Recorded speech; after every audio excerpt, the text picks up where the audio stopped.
Do you read Stephen King? Good news, there's a club for you. The Losers Club. Every Friday, us losers journey through the never-ending wastelands of King's Dominion. We sink our teeth into each of King's novels, dive deep into the lore, and review every adaptation.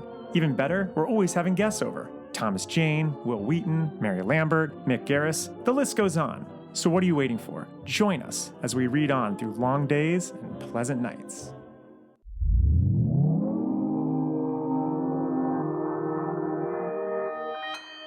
Consequence Podcast Network.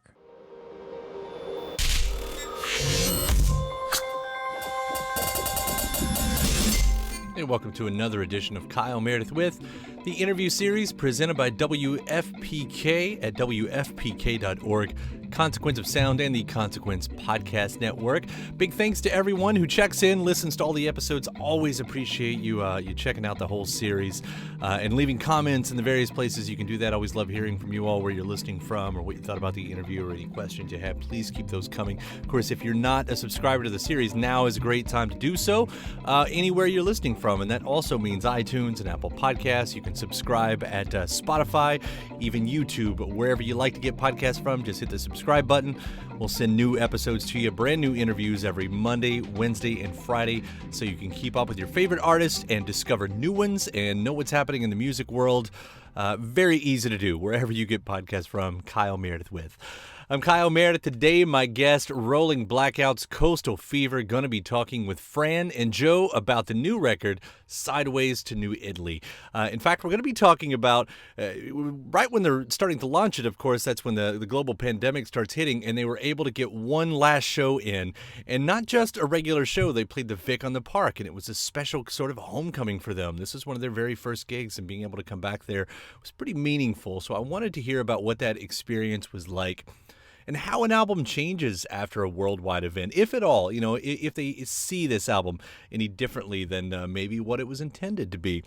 There's a lot of story behind it, how the songs came to be, what they're writing about, feeling disconnected. A disconnection is a big theme, especially after living their life on tour for the last couple of years and seeing success. That disconnection really hit close to home for them when they did return back to Australia. How they sort of leaned on love songs to find that connection back, and jamming. That's always a big thing for the band, too. We hear about that process within their songs. And really back on that theme of disconnection, even how a John Clancy short story about a returning soldier who sort of had the same feelings gave a big dose of inspiration for a song in particular, but really for the album as a whole. It's a hell of a great rock album. I'm so happy to be talking to Fran and Joe. Let's jump into this, talking about this record, Sideways to New Italy. It's Kyle Meredith with Rolling Blackouts, Coastal Fever. Hi, it's Fran here. Hello, this is Joe. How are you? Where are you? What time is it? I'm in Louisville, Kentucky. It is 8 a.m. I have literally just rolled out of bed and into my closet where I have this set up right now. So, oh wow! I've just rolled out of bed. I was just on a Zoom with a few friends.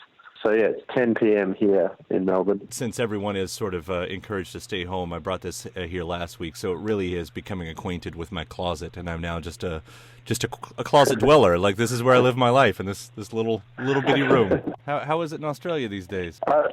I think the world is the same. Everyone's you are in the world. It's just we're confined to our four walls, and we're deprived of our social connections, as try as we might to maintain them digitally. It's a weird time. Well, there was a quote my wife had found about in the oddest way, there has never been more unity in the whole world. Yeah. Than right now, which is. And actually, I think ISIS had put out I feel like I saw a tweet or something, or maybe it was a tweet talking about how ISIS had put out some messaging to their followers to isolate, social distance, because it's important. We don't spread the virus. Wow. And Putin is doing it as well. Like, Putin's on board. Right. And so the whole gang's back together again.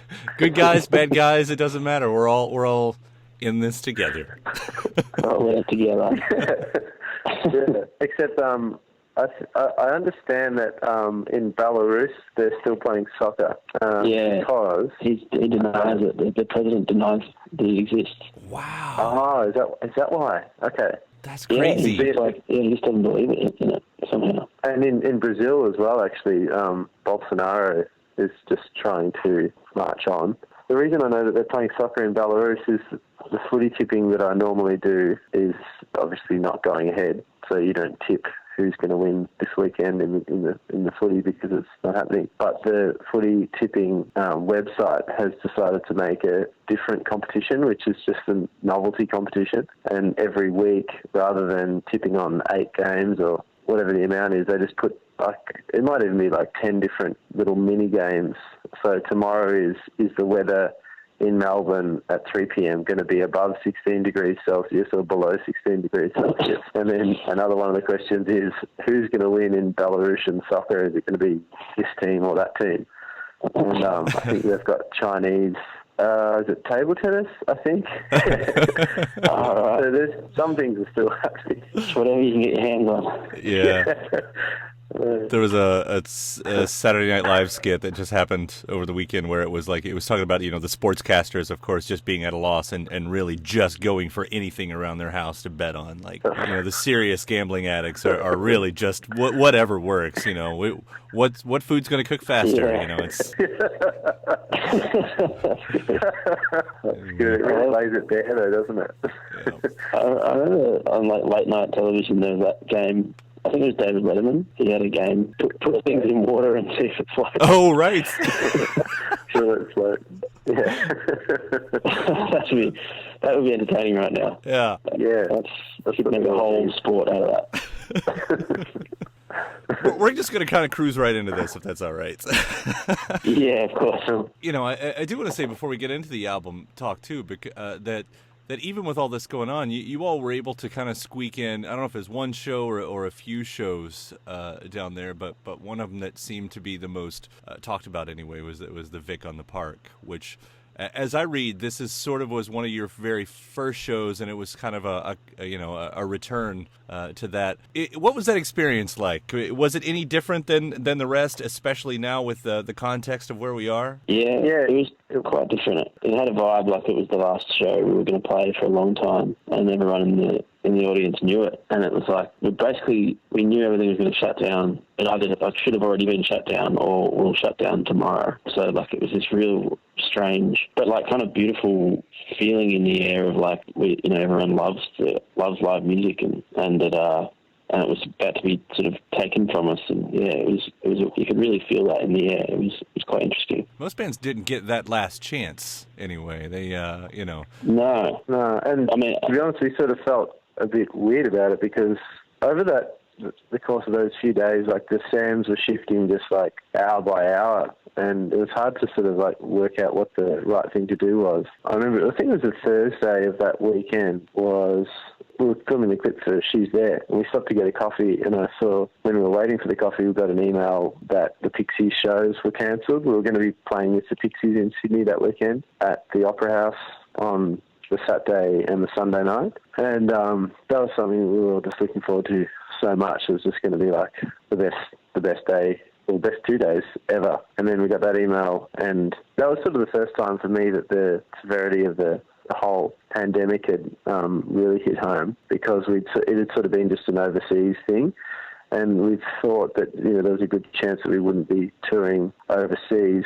But I don't know, for some reason it just hadn't really seemed that it was going to be an issue, at least so immediately and domestically. And then it got cancelled, and then it was just a weird thing that day. And then the next day we finished filming the clip on the Friday. It was okay, that's getting cancelled. And then all of a sudden the gigs for even just the next few days were sort of up in the air. We booked the Sydney show pretty quickly after the Pixies one was cancelled. I think we booked it on the Thursday, the day that the Pixies one was cancelled. But then just as the days went on, the hours went on, it was the dominoes just sort of kept falling. So it was sort of weird by the time we were flying up to Sydney, and we got to Sydney, and it was actually a really uncharacteristically rainy sort of weekend in Sydney. Generally, when you go to Sydney, it's just like this postcard city. it's always just really beautiful. But it was just sort of this weird limbo time. And the show that we played was really fun and energizing. As Joe said, there was sort of a sense in the crowd that it was like this was the last one, but it was also not quite like a celebration because it was just sort of like a bit of a uneasiness about whether even just being together right now is the right thing to do or not.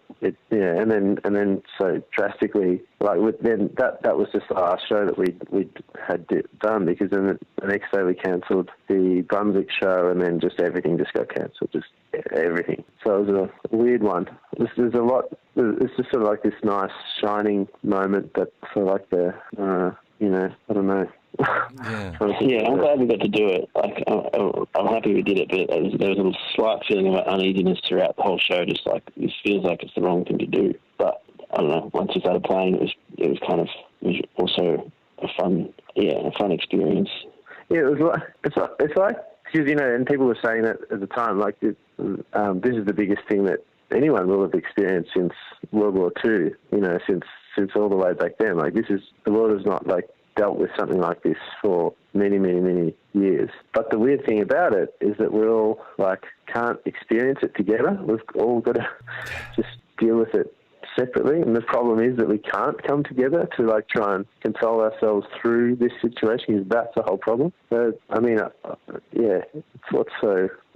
what was sort of weird about it. It was like it was this vigil before the calm before the storm. But it felt a bit weird because we shouldn't have, we should have all just been going home straight away, sort of thing. Well, and it's, of course, what a moment, to wrestle with just individually and personally, because as you're saying, it is to an extent supposed to be a celebratory moment. Here you have this fantastic new record. I don't even think I've complimented it, by the way. Sideways to New Italy is just a great record, and here you have this, and suddenly, there have been albums through the years where bands have decided, not to tour it, and I suppose to some quite different but small degree that this is sort of in a similar vein to that. Like R.E.M. would do that through the years, especially in the 90s. Like, they would release a record and then they would not tour it. So in some sense, it just sort of ends as soon as you put it out. I know that's not the case here, because I expect at some point you guys will be able to, to do this record. But it does it change, what this record is to you, to sort of have to release it but also put it on hold? I don't think it changes it much, really. I feel like the recording process or the releasing an album is that kind of you close that chapter anyway. You kind of I sort of separate the live and the recording. There's quite a separation there. So I guess I feel like it's weird that we're not going to be able to play it live, of course, or at least not for a little while. But I'm kind of okay with it now, because it's I've come to terms with it. But I've also sort of released the idea of the album from my mind. It's done. It's in the can. Now we move on to what we do with it in a live sense, which is going to be completely different to what we did in the studio. So it's sort of, and maybe now it's like the situation that we're in is just that we're pulling back the bow a bit, for a longer time before we release it, before we play it live, which is kind of exciting in a way as well. It's it'll just hopefully ratchet up the excitement for us, and maybe with people who are listening to the record, they'll just be waiting until we can play it live, and then it might be a great release. Yeah. I don't know. Yeah, no, it's obviously the overall, the fact that you've been building and getting ready to, you've sort of had a sort of a plan for a year or a year and a half, 2 years sort of thing, and that changes. That's weird, but for the album itself, that's just the life it's going to have. It's just going to have a different life, and maybe it'll be really cool. It'll be released at a time when people are really enjoying music. I know I am. Any new music is just sounding so great. I just went for a run before I was listening to the Strokes album and the new one that they put out last week, and it just sounded great. I was just like, this is just so nourishing just to have new music come through, and it's like this little, I don't know, it's just this nice little thing just being sent out into the world from the other side of the world. I don't know, for some reason the songs just seem to resonate more right now. I guess we're further away from the world. Everyone's further away now than we've been for so long. So to send something out into the world is like actually sending it like into space, or like Right. the equivalent of like everything's so far away now. We're so separated. There's no chance we're going to be getting on a plane and seeing anyone soon. Like it's just a song for song's sake, and so that sort of, I think it feels good with this album, because a lot of the songs came from, for the songs that I wrote lyrics to and had some of the initial ideas to, they came from sort of a weird place of just sort of being disconnected with where I was at home after touring and then coming home and home not feeling like home, and just sort of being in a weird place, and just trying to write myself out of that and reaching forward to a better sense of home and love. And having put out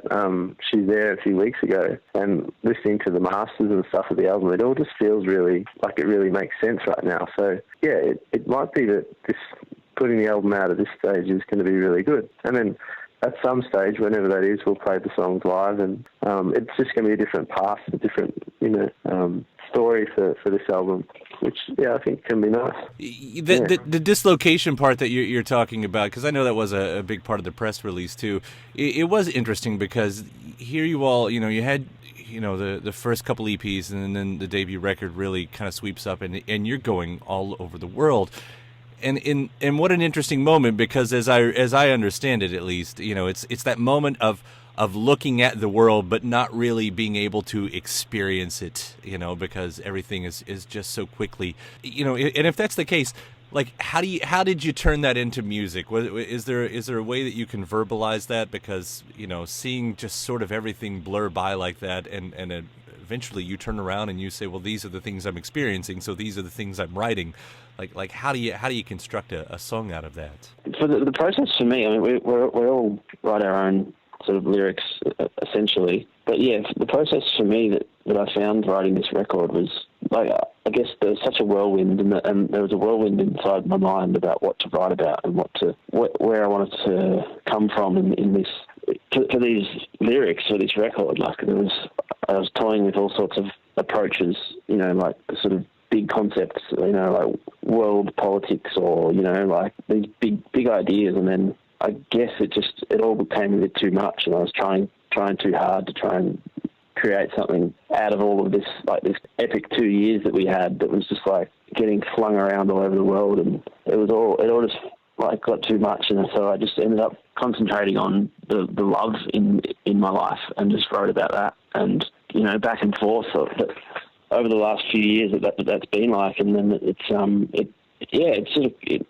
all of a sudden everything just made sense, and it flowed, and it was started to think about songs as love songs, which was I'd never really done before. Then it sort of just made sense to me, and everything fell into place. Yeah, that's basically the same sort of the prism through which I was looking, I guess, is like I was trying to build this album with all of us that would be this bedrock of certainty, like this is what this is what it's all about, because it can sort of get a bit confusing, I suppose, when you're touring all the time. And I really love touring, and I love like waking up and getting in a different town and stopping and getting lunch wherever, and even if it's a crap road stop, or like buying scratchies and trying to win $12 and all that sort of stuff. I really like all of it, but it's at a certain point it just sort of like just chips away behind you. Like you're like, okay, so I don't have a house back home right now. I don't have a room to go back to right now because it doesn't make sense for me to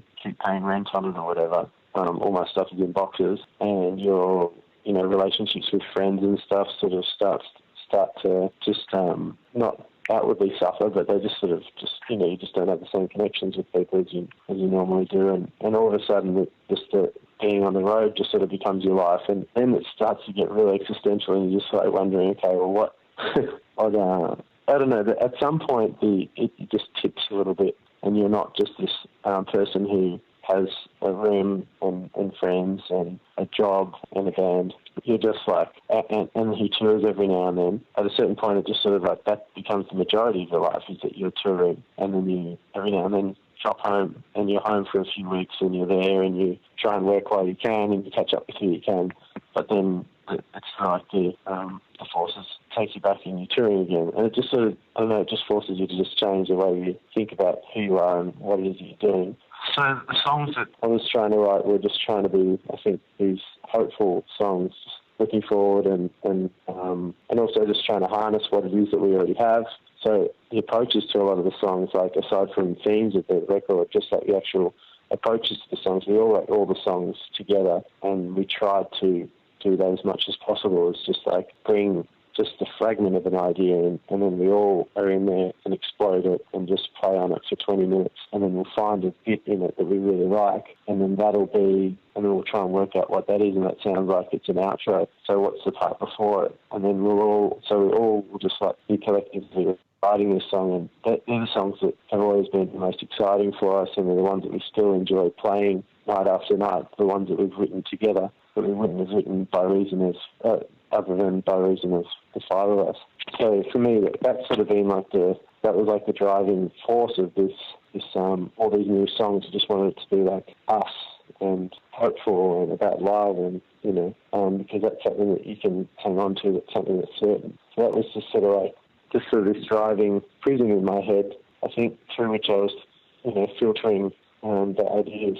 It makes for a really cohesive record with that kind of style.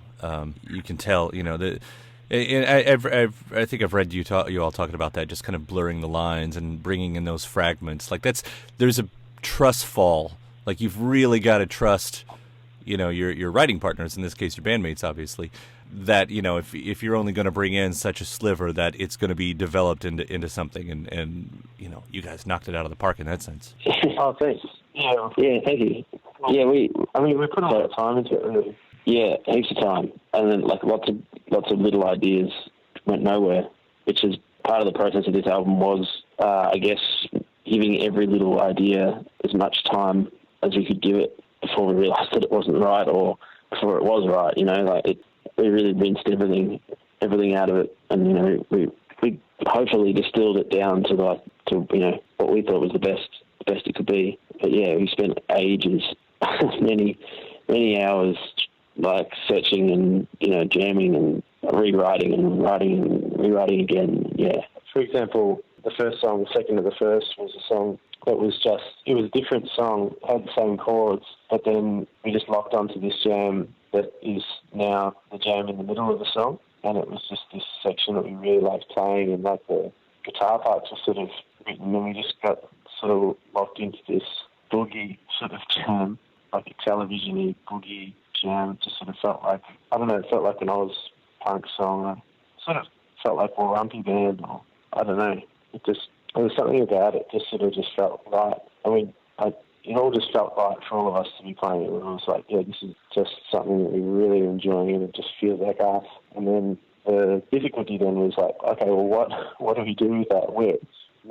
In what possible song would that section be? And then it was a case of trying to find like its limbs. We sort of knew that it was just sort of like the torso. It was sort of like in the middle of a song. We just needed to find all of its limbs, and we found it after trying a number of different limbs. Are there extra voices on that song with the second of the first? Yeah. Who am I hearing? Joe's partner, Hannah.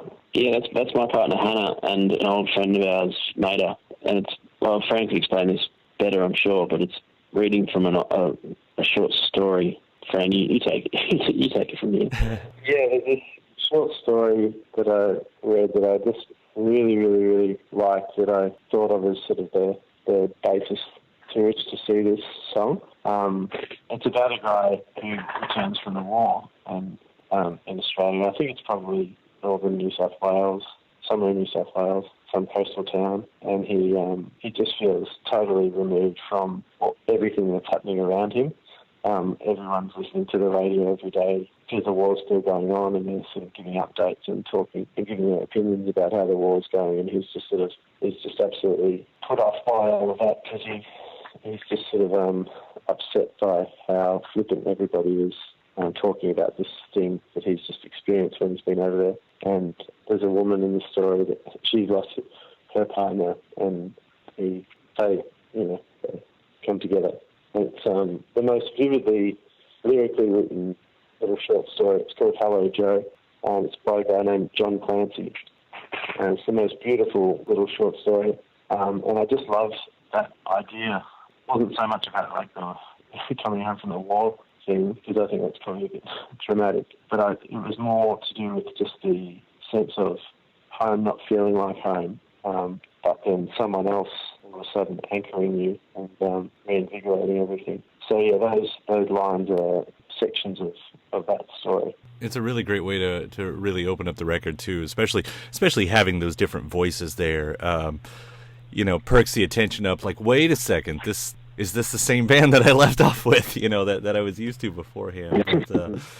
But it does. I mean, everything is just constructed so I don't know, perfectly. I don't want to oversell this and everything. I really, really enjoy this record, though, and just love the way it flows in each other, and I love the way the songs kind of explode within themselves, whether it's in those jam moments or not, but it doesn't feel too loose at the same time. I mean, I could keep going on this, but I love the record. I really do. And right from the beginning with Cars in Space, you knew that, we were kind of getting something special. So, on all that, congratulations, guys. Oh, thank you very much. Thanks, God. The beautiful words, yeah. Cheers. But I so appreciate you guys taking the time to talk to me today about all of this, and especially for being so early and so late for both of us. We've done it. We've all done a good job. Yeah, thanks for having us. No, it's been a pleasure, and and hopefully when all this gets through its natural course, we'll all be able to do the big wave and everything from the actual venues and everything, and hear these songs how they're going to do live. I'm really looking forward to that. Same. All right, fellas. It was a pleasure. Take care out there. Stay safe and healthy and all that. Thanks. You too. I'll stay with you. All right. Bye. See you later. Bye. My thanks to Fran and Joe. The new Rolling Blackouts Coastal Fever album is called Sideways to New Italy. And thanks to you for listening, for checking out the episode again. Hopefully, if you're not already a subscriber, you'll hit that button. iTunes and Apple Podcasts, you can find us there, as well as Spotify, YouTube, Anchor, Podchaser, Stitcher, wherever you get your podcasts from. Just type in Kyle Meredith with. We'll send a new episode to you every Monday, Wednesday, and Friday, so you can keep up with your favorite artists and learn about new artists and know what's happening in the music world. After that, head to WFPK.org. That's where I do a show Monday through Friday at 6 p.m. Eastern. It's an hour full of song premieres and music news and anniversary spins and bonus interviews. Again, that's WFPK.org. Consequence of Sound has your music and film news. You can find me on just about any social media platform at Kyle Meredith. And that does it for another edition. I'm Kyle Meredith. I'll see you next time.